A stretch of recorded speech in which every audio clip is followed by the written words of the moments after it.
Good morning बच्चों। तो हम आज फिर से हाजिर हैं एक नई वीडियो के साथ और एक नई टॉपिक के साथ।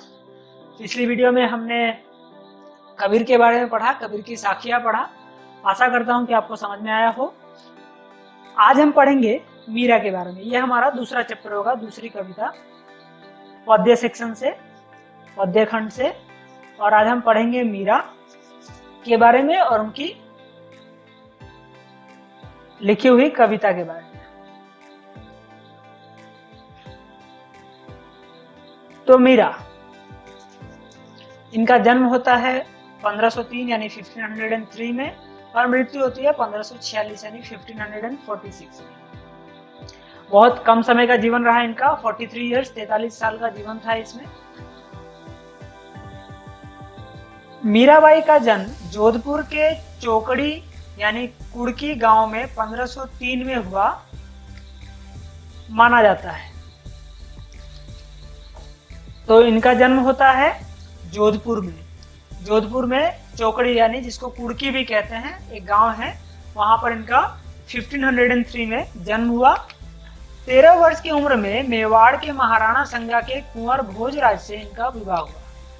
तो इनका विवाह फिर सिर्फ 13 इयर्स की एज में इनका विवाह मेवाड़ के महाराणा संगा के कुंवर यानी मेवाड़ जो राज्य था उसके राजा महाराणा संगा थे और सांगा, और उनके पुत्र थे, कुंवर यानी पुत्र, भोजराज से उनका विवाह हो गया। यानी ये बाल विवाह हुआ, चाइल्ड मैरिज हुआ। उस समय ये चलता था तो इनका हो गया। उनका जीवन दुखों की छाया में ही बीता। इनका पूरा जीवन जो है ये केवल दुख में ही बीता है। इन्हें सुख की प्राप्ति कभी हुई ही नहीं।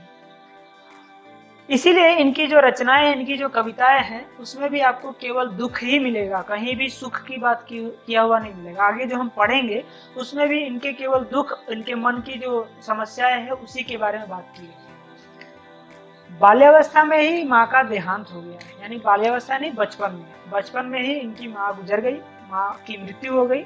विवाह के कुछ ही साल बाद पहले पति, फिर पिता और एक युद्ध के दौरान ससुर का भी देहांत हो गया।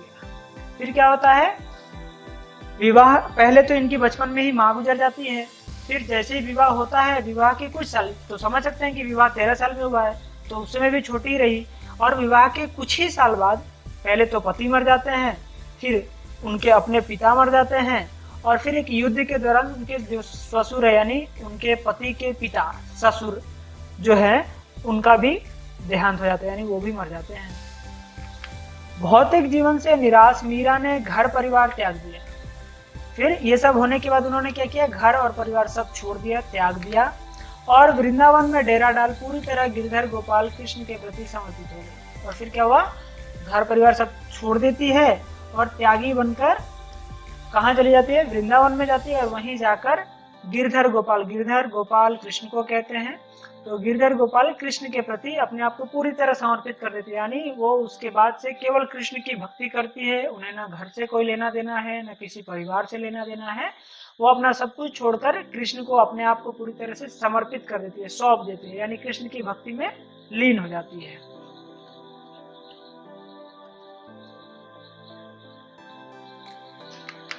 मध्यकालीन भक्ति आंदोलन की आध्यात्मिक प्रेरणा ने जिन कवियों को जन्म दिया उनमें मीराबाई का विशिष्ट स्थान है। तो हिंदी साहित्य जगत में क्या होता है, एक भक्ति युग आता है और वो मध्यकाल में आता है। तो वो जो भक्ति आंदोलन हुआ जिसमें भक्ति के प्रति लोगों को जागरूक किया गया, तो उसमें उसी का परिणाम, उसी का फल, उसका प्रभाव मीराबाई पर भी दिखाई देता है।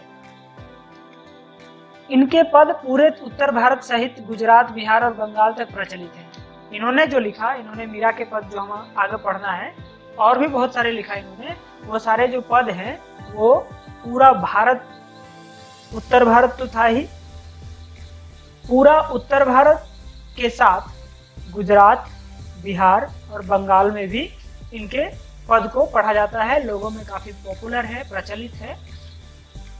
मीरा हिंदी और गुजराती दोनों की कवयित्री मानी जाती है।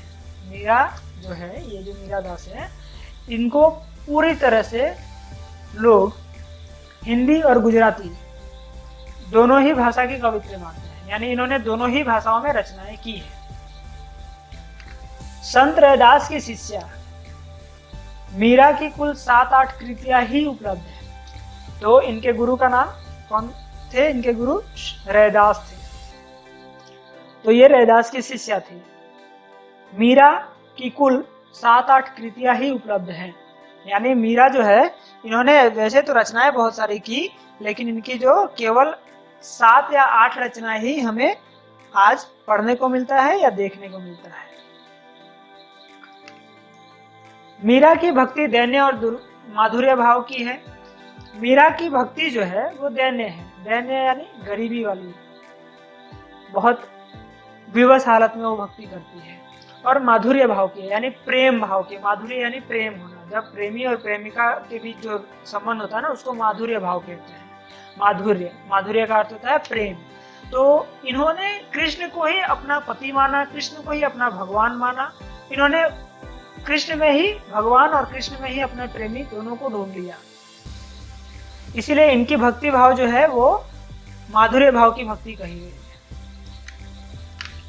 इन पर योगियों, संतों और वैष्णव भक्तों का सम्मिलित प्रभाव पड़ा है। इन पर एक साथ योगियों का भी प्रभाव पड़ा, फिर संतों का भी प्रभाव पड़ा। सबका अलग अलग दर्शन है। योगियों का मान्यता, योगियों का जीवन अलग है। संतों का मान्यता, संतों का जीवन अलग है। फिर वैष्णव भक्तों का भी जीवन बहुत अलग है। लेकिन इन सब का प्रभाव इन पर सम्मिलित रूप में पड़ा, यानी सबका थोड़ा थोड़ा प्रभाव इनके जीवन पर पड़ा है। मीरा के पदों की भाषा में राजस्थानी, ब्रज और गुजराती का मिश्रण पाया जाता है। इनके जो पद हैं उसमें जिन शब्दों का प्रयोग किया गया है वो राजस्थानी के भी कुछ शब्द हैं, कुछ शब्द ब्रज यानी ब्रज भाषा है जो वृंदावन में बोली जाती है, और कुछ गुजराती के भी शब्द प्रयोग किए गए। यानी इन सभी भाषाओं का एक साथ यूज हुआ है। वहीं पंजाबी, खड़ी बोली और पूर्वी के प्रयोग भी मिल जाते हैं। और इसके साथ ही क्या होता है, पंजाबी के भी कुछ शब्द मिलते हैं, खड़ी बोली के भी कुछ शब्द मिल जाते हैं, और पूर्वी हिंदी के भी प्रयोग मिलते हैं। तो ये है मीराबाई के बारे में थोड़ी बहुत बात। इससे हमें ये जानने को मिला कि मीराबाई जो है वो, उनका जीवन बहुत दुख से बीतता है। उनके जीवन में केवल दुख ही है, इसलिए उनकी रचनाओं में भी केवल दुख का वर्णन मिलेगा हमें। और इनकी पकड़ बहुत सारी भाषाओं पर थी। इसकी वजह से इनकी जो भी कविताएं हैं, जो भी इनकी रचनाएं हैं, उनमें अलग अलग भाषा के शब्दों का प्रयोग मिलेगा। और साथ ही इनका जो संबंध है कृष्ण के साथ वो माधुर्य भाव की है। इनकी जो भक्ति है वो माधुर्य भाव की है, यानी इन्होंने कृष्ण को एक प्रेमिका के नजर में देखा, प्रेमी के नजर में देखा, और उसी तरह से इन्होंने अपनी भक्ति की है। पाठ प्रवेश देख लेते हैं। कहते हैं कि पारिवारिक संतापों से मुक्ति पाने के लिए मीरा घर द्वार छोड़कर वृंदावन में जा बसी थी। फिर कहा गया कि ऐसा लोग कहते हैं, ऐसे मान्यता है समाज में, ऐसा लोग मानते हैं कि अपनी पारिवारिक संताप यानी पारिवारिक जो समस्याएं थी, पारिवारिक जो कलह था, परिवार की जो समस्याएं थी, जो जैसा हम देखते हैं कि बचपन में उनके माँ गुजर जाती है, बचपन में उनकी शादी हो जाती है, फिर कुछ समय बाद पिता, पति और ससुर सब मर जाते हैं। तो इन समस्याओं के कारण ही उन्होंने घर द्वार छोड़कर वृंदावन में जाकर बस गई और कृष्णमय हो गई थी। और कृष्णमय हो जाना यानी कृष्ण की भक्ति में लीन हो गई थी। इनकी रचनाओं में इनके आराध्य कहीं निर्गुण निराकार ब्रह्म, कहीं सगुण साकार गोपी वल्लभ श्री कृष्ण, और कहीं निर्मोही परदेसी जोगी के रूप में संकल्पित किए गए हैं।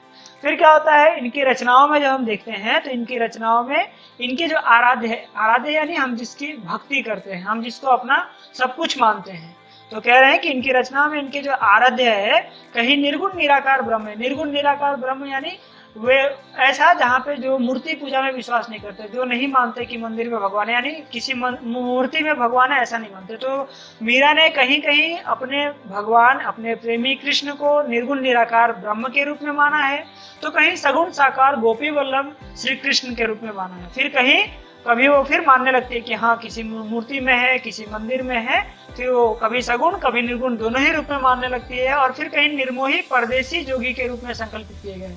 परदेसी यानी जो दूसरे देश में जाकर बस जाता है, जैसे घर के लोग कमाने के लिए दूर चले जाते हैं, फिर वो घर से दूर रहकर वहाँ काम करते हैं, पैसे मिलते हैं। तो निर्मोही, जिसका मोह ना हो, जिसका प्रेम ना हो।